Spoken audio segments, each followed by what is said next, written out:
Umudov Məhəmməd Eldaroğlu, bu qəhrəmanın bugün doğum günüdür.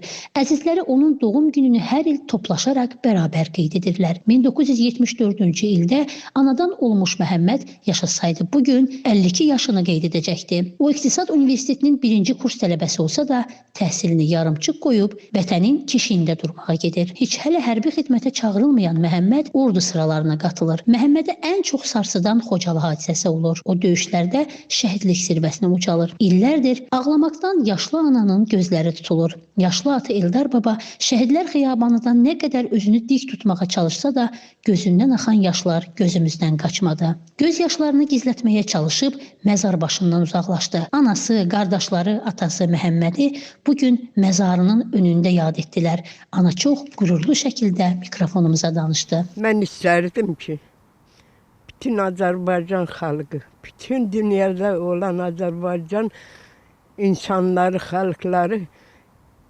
Məhəmməd kimi qeyrətli olsun.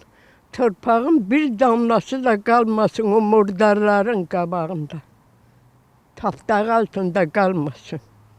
Məhəmməd çox qeyrətli idi. Tövsiyə eləyərdim ki, analar, başınızı dik tutun.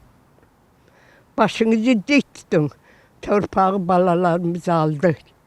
İndi də qoruyurlar. O murdar çirkin əməllərindən geri çəkilirlər.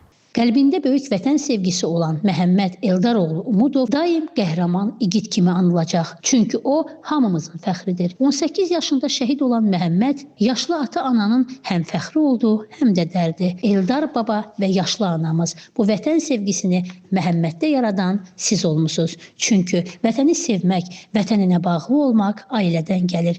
Qəhrəman şəhidim, ruhun şad olsun. Mövludun mübarək. Cəmilə Nəsir qızı Kamil Quliyev, Rəvan Məmmədli bugün informasiya proqramı üçün.